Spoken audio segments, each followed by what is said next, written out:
Oh, doesn't that look amazing? Strawberries, rhubarb, two of my favorites. The only thing that makes it better is when you can combine them into a pie. Some summertime treats, and nobody better to learn how to make it from than Karen Bezeau joining us today. Home cooking from Karen's Kitchen. Exactly right. This is perfect. You have to be the pie queen. Has anybody ever called you that before? Pie lady. Pie lady? Yeah. I'll call you the pie queen. Okay. I'll even see that we get a tiara for you. That sounds How would like that a good be? thing. Well, I had one of my customers saw me at market one day, and I was looking at apples. She said, "The pie lady, the pie lady." She's buying those apples. I am too. You know what? I bet people do that. When they see you in the grocery store, they just kind of follow you around and say, you know what? If Karen's buying it, it's got to be pretty good. The only thing is, I could buy what you buy. I don't know if I could make it the same way that you can. Okay. Anyway, I'm making a shrink-proof pie shell. So I pricked it with a fork a little bit there. A shrink-proof pie shell. Yeah. It's in I my have to tell cookbook you. on page 102. On page 102? Yeah. I have to tell you, I have made pie crusts before that have done just that. Sometimes you have to cook the pie crust ahead of time. Oh, And it ends up just like a ball in the middle of the pie pan. That's all that's there. Oh, I used to get so frustrated with that. That was horrible. You could never get it nice, and that was... So this is a shrink-proof crust. Yes. What are you doing? You're making rice pie? You line that all in there.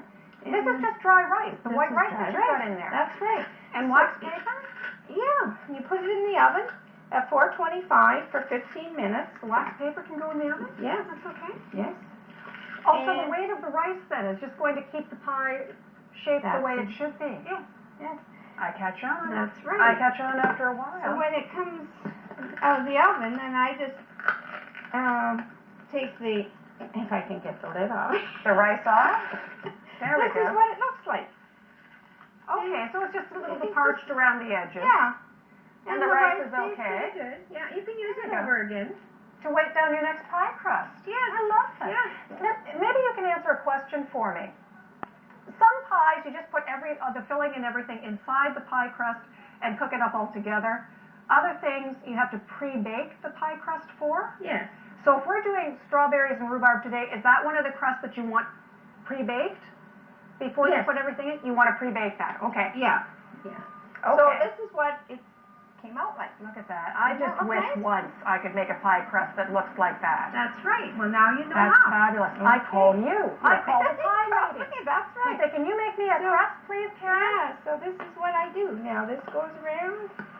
Now you have got some gorgeous, fresh strawberries I know, there. aren't they gorgeous?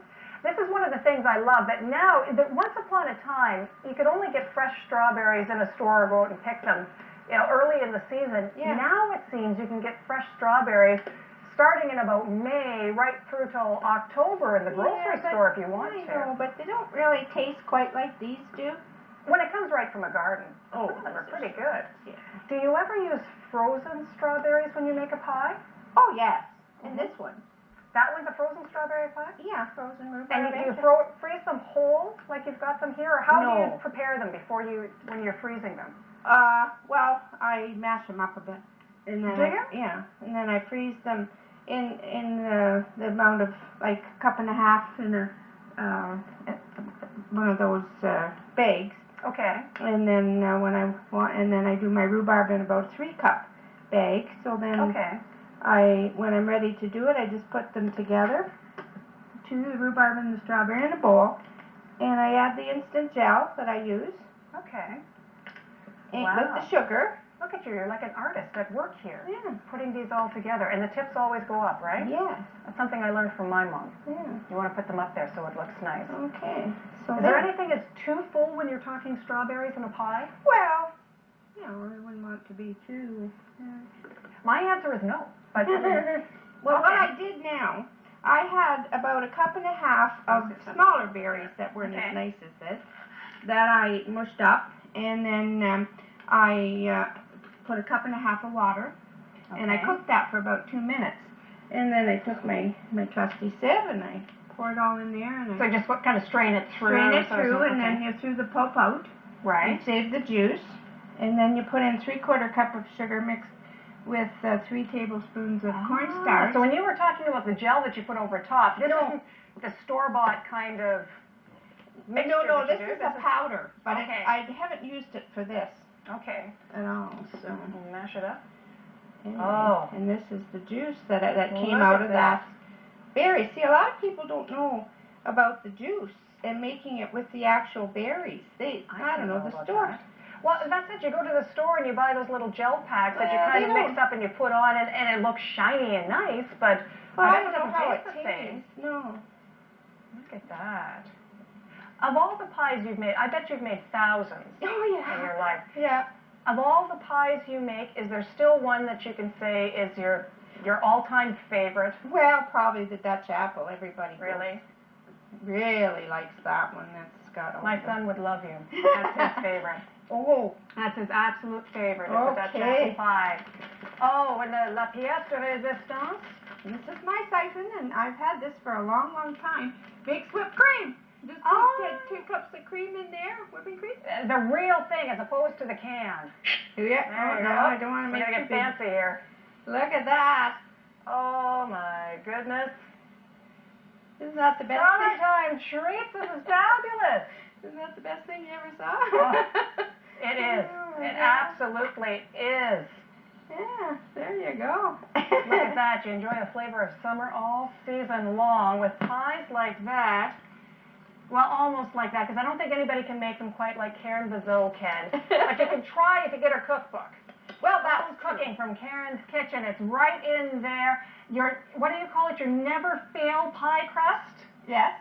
That you're going to put me to the test on, that I'm going to try sometime. Are you going to try? And see if I can make a pie that looks something like that at some point. Oh, so we're going to enjoy some summertime treats right now. Can I get you to do one more thing before we go? Yeah, I'm going to do a strawberry for you. You're going to do a strawberry for me? Can I get you to give me look at that. Can I get you to give me just a quick pie cutting lesson? Oh. Because I never know how to cut it. You never know how to cut it. I never know. Everybody fights over that at my house. You cut it. No, you cut it. I know. Okay. Nobody wants to do it. Well, I'll ask the pie lady. Will I? Yeah. Look at that. I knew if I got her to cut it, then that means we have to eat it too. So we're going to enjoy. Exactly. Karen Bezeau, better known as the Pie Lady. Look at this. And you can go online to pick up her book. ShopKaren'sKitchen.com is the website. There it is. That's it. And we're going to sample some more of this and enjoy the taste of summer all season long. Thank you very much. You're welcome. This is good. I bet the pie's going to be better. I'm going to try it in just a moment. We'll be back in just a sec. Stay with us.